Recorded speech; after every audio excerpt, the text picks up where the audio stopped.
I'd like to spread the message of love for the better cause of mankind, irrespective of any caste, creed, and religion. I'd like to appeal to all to reduce single use of plastic. And through this kind of journey by bike, I'd appeal to all around the world to come forward for a better climate. And through this journey, I would appeal to all to save the planet Earth from global warming. I must remind you all, dear friends, to brood over the fact that a sound mind lives in a sound body, which propel us to love games and sports. Above all, let's take a vow for a better world in totality. Alright, let's start a journey to feel the joy of the sights and sounds of hilly tracks along the Inter-Atamura range and the Baramura, that is a Hati-Katur hill range covering the distance of 89 kilometers. I must mention in the beginning that starting from this Ambassador Market area ahead of the TRTC bus stand, taking a left turn, I'm now driving and my destination is Agartala and maybe Chemahani, previously known as Kaman Chemahani. That is the 0 kilometer Agartala. I'd like to mention here that the left views, middle views, and right views simply portray the left side, right side, and of course the middle side of the road and straightforward of the national highway. Right, setting the cams require and a little time more though. Let me start, dear friends. While we're driving, I would like to describe about this popular place, Ambasha, in brief. If you're not travel by bike, you need to know about the best months to travel by bike, and in this regard, I would suggest you for January to April and again October to December. I must tell you a few lines about Ambasha, which is a census now town located in the Indian state of Tripura, a municipal council in Delhi district, and is located in India at the longitude of 91.85 and the latitude of 23.92. Agartala is located in India at a longitude of 91.27 and latitude of 23.84. Ambasha is also the headquarters of the Delhi district, and with the administrative infrastructure, and the name of the district administrator is Dr. Siddhartha Jaiswal. So travelers from elsewhere may also get a facility to travel by air, of course on some special ground as per the norms of the government, and for that to travel by helicopter from the nearest Kamalpur airport situated at Mani Bandar may ease your journey. If I want to highlight the district Delhi, it is one of the most recently formed districts of Tripura. The Delhi district shares its boundaries with Bangladesh. The district headquarters of Delhi is Ambasha. The district has been named one of the backward districts of the country by the Ministry of Panchayati Raj. Delhi is located about 90 kilometers from the state capital of Agartala, and it takes about 3 hours on road to reach the state capital. Of course, it depends on you. If you go by bus, it takes more time, and if you try to travel by bike like me, of course, it will take less time. But still, let me describe something more about this interesting place, Ambasha. Here you'll get Sundarban Eco Park adjacent to the Ambasha rail station, which adds the joy and beauty of the tourists, loving persons actually. If anybody loves roaming around in the lap of nature, they must come here at this Ambasha Sundarban Eco Park. As I'm telling you, it really adds the joy and beauty for the tourists as well as for the local people, apart from the natural beauty of the entire Delhi, which is mostly covered by the forest areas and hills. The dense jungles add to the scenic beauty of the district, compelling tourists to be visiting Tripura to spend a few days here too. There isn't any notable industry in Delhi. However, the pineapple juice concentration plant set up by the Northeastern Regional Agricultural Marketing Corporation Limited, that is Naramak, is situated in the district. This is the only organized industry in Delhi worth mentioning. It should be mentioned here that the villagers are skilled in honeycomb products. Delhi is also known to be a producer of incense sticks, and tourist places in and around Delhi give profuse interest to the tourists and pilgrims who visit this district. Delhi definitely forms an indigenous part of Tripura, and Delhi can be reached via air, train and road. The major tribes inhabiting the region are Tripuri, Riang, Kuki, Halam, Durlan, Rankal, Kulai and Chakra. In recent times, traveling costs, especially by a bike, the fuel cost from Ambassador to Agartala is not less than rupees 250. When your bike maintains an average speed of 60 km per hour over the course of your journey, some are more, some are less. It depends on you, and especially on the traffic, and of course the condition of the road and the weather too. The estimated travel time from Ambassador to Agartala by bike is more than 1 hour 45 minutes, which may vary, or it'll take more time due to the road condition and the traffic. And you know, the National Highway 44 is the link from Delhi to the rest of Tripura. This road connects Delhi to the hub of Tripura, that is Agartala, as I told you earlier. And Agartala is located nearly east side to Ambassador.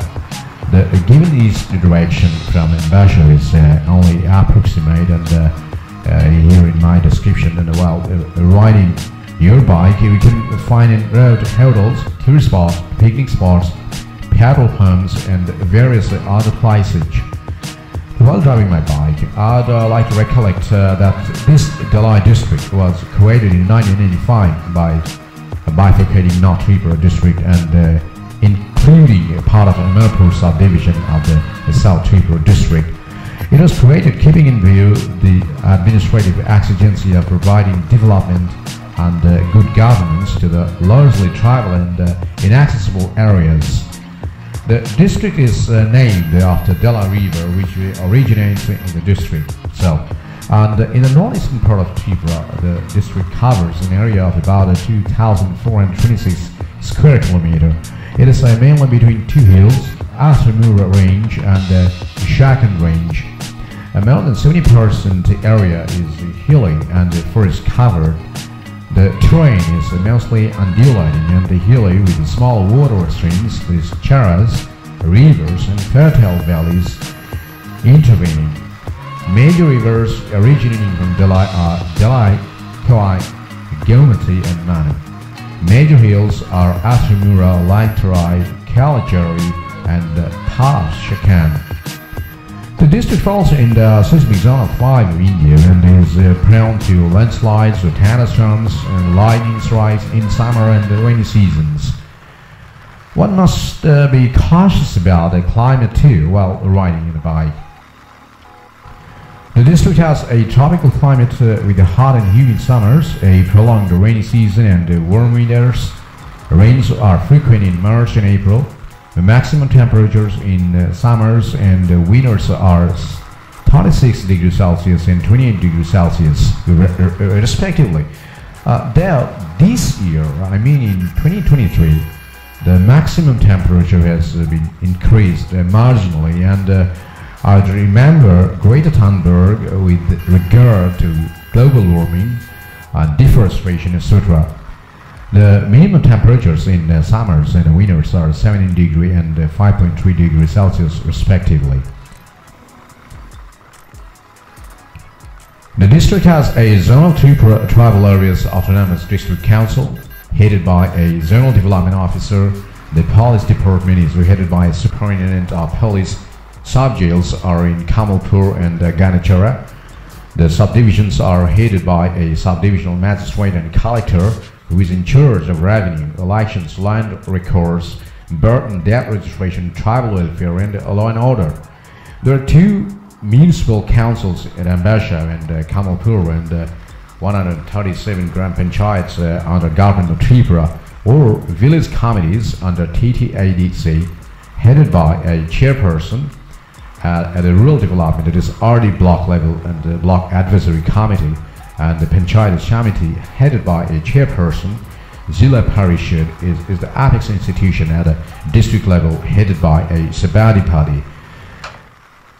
The district administration claims the 96.79% literacy, largely attributed to the primary schools built and running in almost every habitation.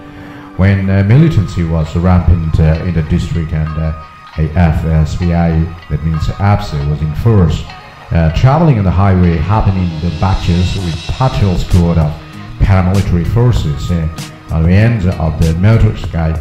And although such procedures are stopped now, and paramilitary forces exercise foot patrol of important roads. Dear viewers, you must be tired of listening to all about Delhi. Okay, here we are about to cross the district and reach another zone. Ahead of me are Mungia Kami, Chakmagar, Telengur Market, Tisindrai, Baramura Eco Park or Hatikater Hill Range, and later Champanagar, Jurania, Kumlang Road, and Madhubari, Mehunpur, Kariban, Rani Bazaar, Bridanagar, Delura, Chatuders, Devtabari, Kaipur, and Trinat, Kashipur, are leaving the Mariam Nagar Railway at the right side. Then Resham Bagan, and Tata Company, and Chandapur, Boston, Asram Chimnai. Then the 0 point Agartala. Okay, how long to go? Now, let me decide a few points, rather, how somebody can break the border. As I'm asking, because I believe it's good enough while driving the bike if we could recollect, and I could just decide the points so that the listeners don't feel bored.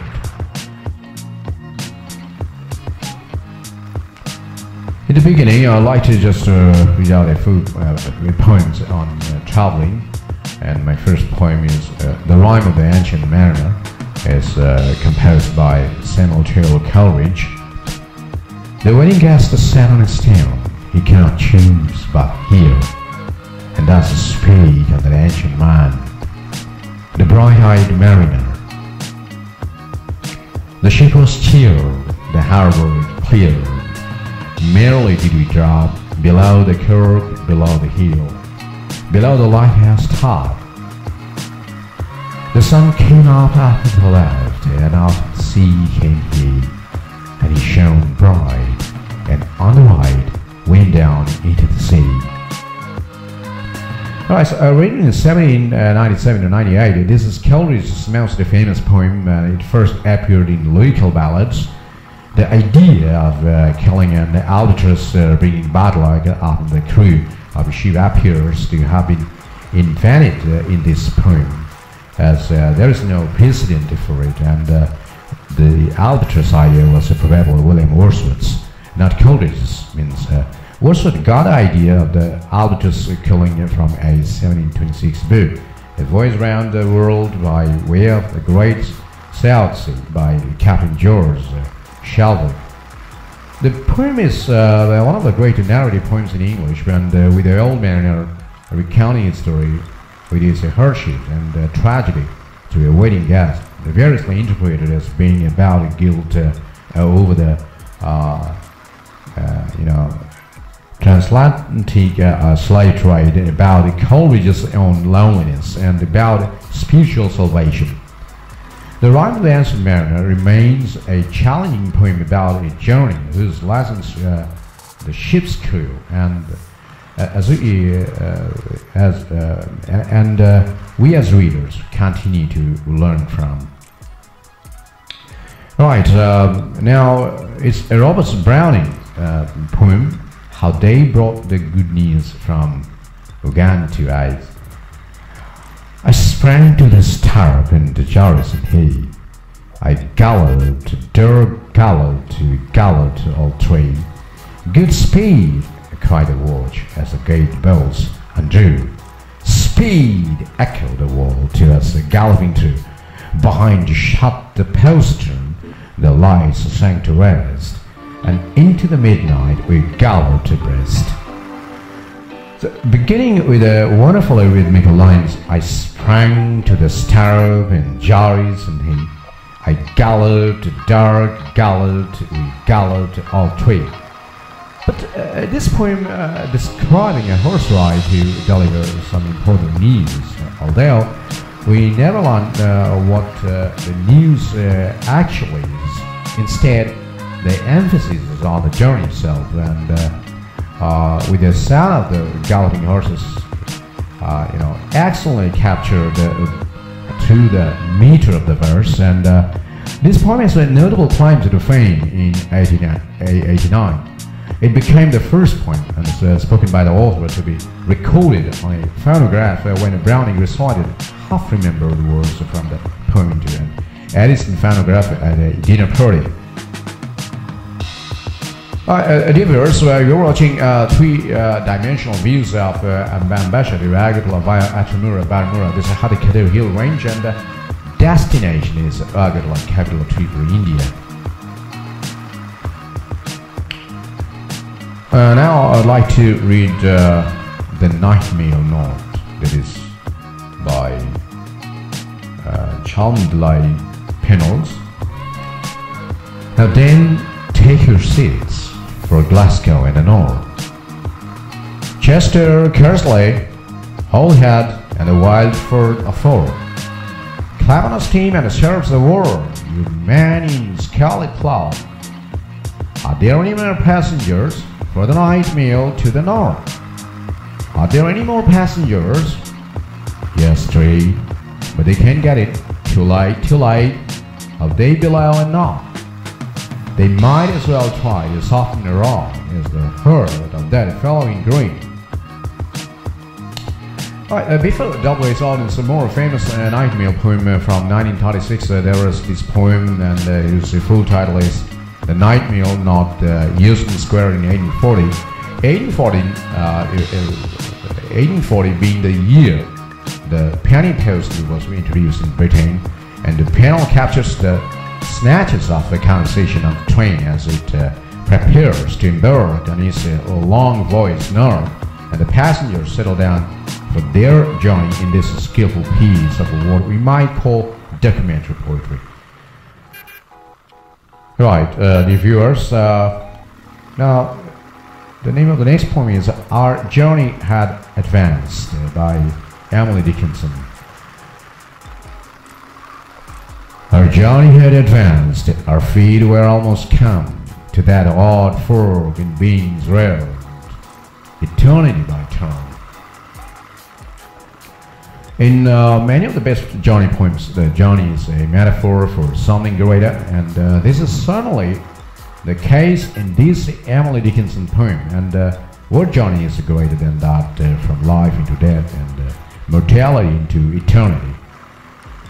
Alright, and next poem, as I do recollect, is White in the Moon, the Long Road Lies, composed by A. Housemans. White in the moon, the long road lies, the moon stands blank above. White in the moon, the long road lies, that leads me from my love. Still hangs the hedge without a gust, still the shadows stay. My feet up in the moonlit dust pursue the ceaseless way. In his poem, the king of Lagerbeer's English verse, in the writes about leaving his beloved to the road lying ahead of him that leads me from my love.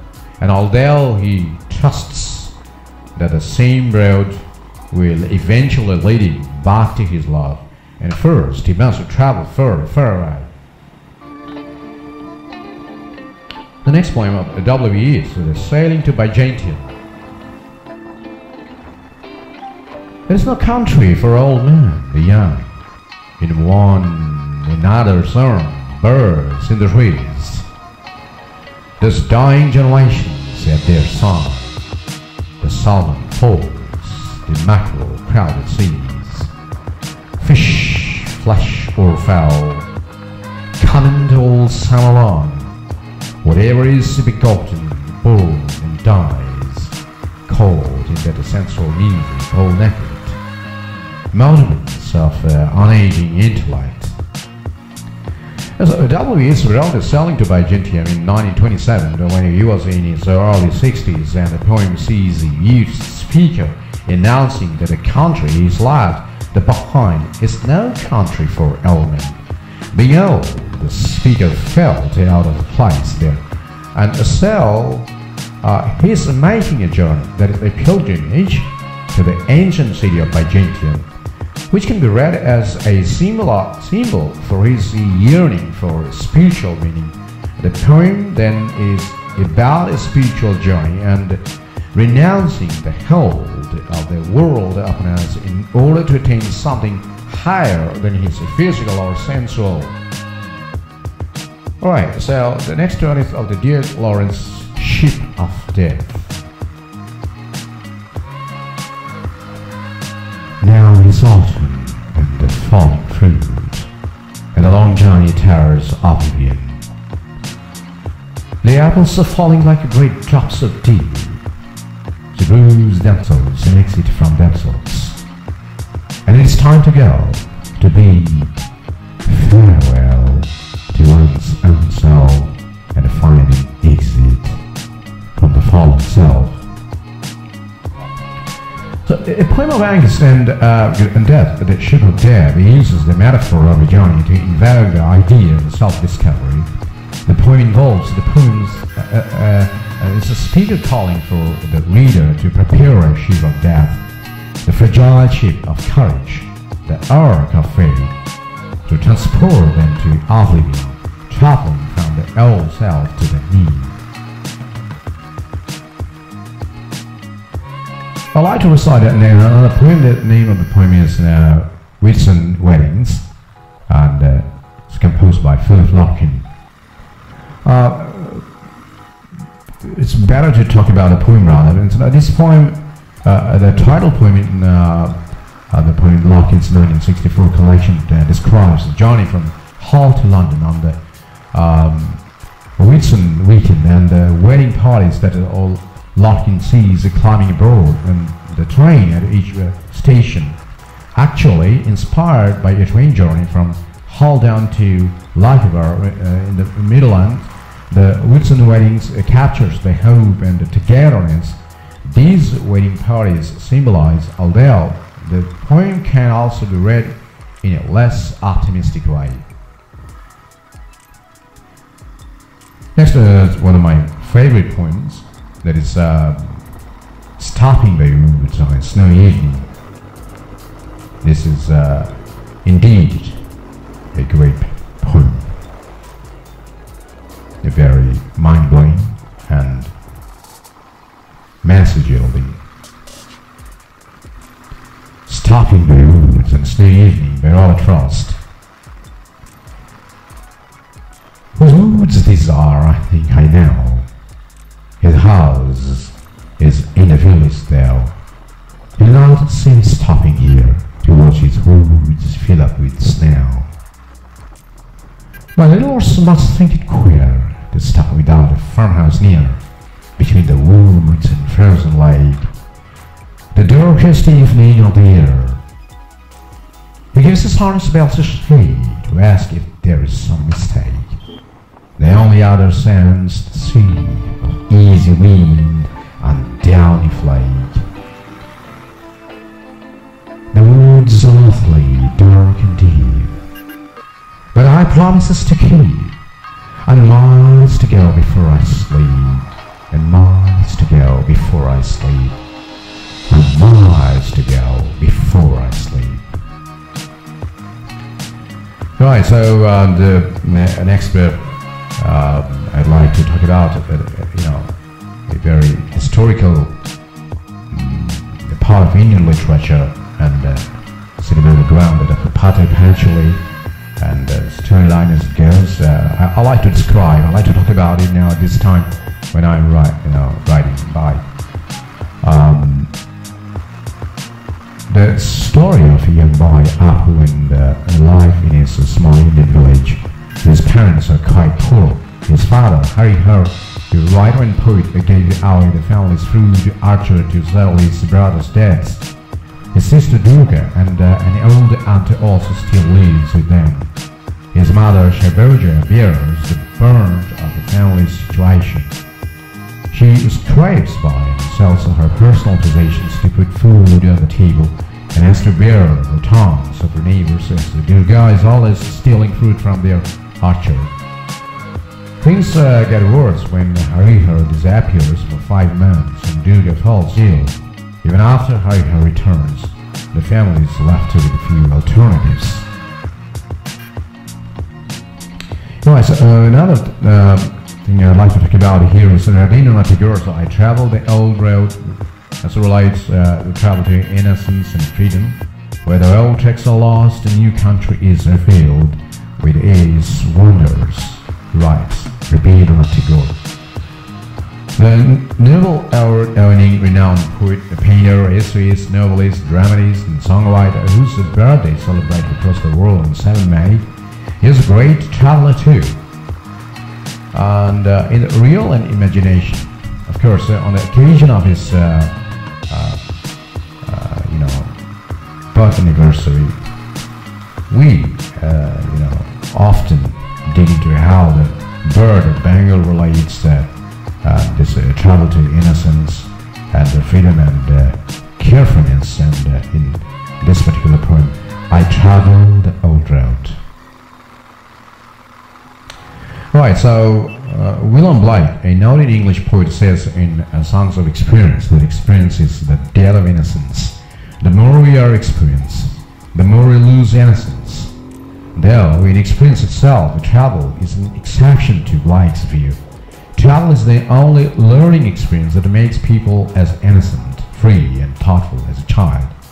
Rabindranath Tagore has glorified travel as a breath of fresh air in a world beyond our known boundaries and as a relief from the killing monotony of daily life. In a poem, I Traveled the Old Road, he presents travel as a way back to childhood when we are imaginative, innocent, and free. In the first stage of the poem, the poet pictures the known world where daily life is bound to duties and cares. Man goes round in a circle from dawn to dusk every day.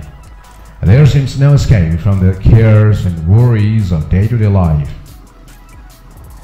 I traveled the world roads every day. I took my fruits to the market, my cattle to the meadows. I ferried my boat across the stream, and all the ways were well known to me. Only the call of nature can set man free from the clutches of monotony and show the way to an unknown world where the air is eloquent with the buzz of bees and the chirp of birds, where the sky seems to be within reach, and where the mind feels as fresh as the moon. The travel is the only vehicle to transport you to this world beyond the common frontiers. When the call of nature, or an unknown world, is symbolized by the longing for fight from overwhelming monotony and the burden of toil and moil, is heard, a new avenue of the track opens up to welcome you. It feels like a fairyland where everything looks amazing. The path back to the toiling life and the care-ridden world seems to be lost. The way ahead travels to innocence, freedom, and carefreeness, the natural traits of a child. My everyday wisdom was ashamed. I went astray in the fairyland of things. It was the best luck of my life that I lost my path that morning and found my eternal childhood. Alright, I'd like to recite another my favorite poem, that is The Road Not Taken by the one and only Robert Frost. Two roads diverged in any road, and the story I could not travel both. And be one traveller, long as two, I looked down one as far as I could, to where it bent in the undergrowth. Then took the other as a just as fairer, and having praised the better plane because it was glassy and wanted wear. There is thought that passing there had worn them really about the same. And though that morning cold light, it leaves no stab at trodden blood, I kept the first for another day. It lay how way is on to way. I doubt if I should ever come back. I shall be telling this with a sigh. Some arranges and ages hence towards diverse the room, and I took the one less traveled by, and that has made all the difference.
Now it's the top of that.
Down massive, the second down the wall.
Right, dear viewers, thank you all for being with me, and Johnny Bike comes to an end here at the 0 point of Agartala, and which is recently named as Maharaja Vivekam Germany, that is MBB Germany. And I must say that previously it was called Kamanchamouni, right? In its entire journey from Ambasha to Agartala, I have felt the pulse of my state to a great extent, you know. The vivid variety of the places with diversified people, food, attire, and mood and manner, and both sides of the road has scaled my mind to feel proud to be an inhabitant of this beautiful state Tripura. And I feel proud of my motherland, and where people of different religions, caste and creed dwell together, the vibrance of the hills still buzzes my ear to keep on singing the song of unity for the sake of peace, tranquility, and prosperity, and of course for a better tomorrow. Thank you all. Jatnu Hambai, Namaskar, Kolamka.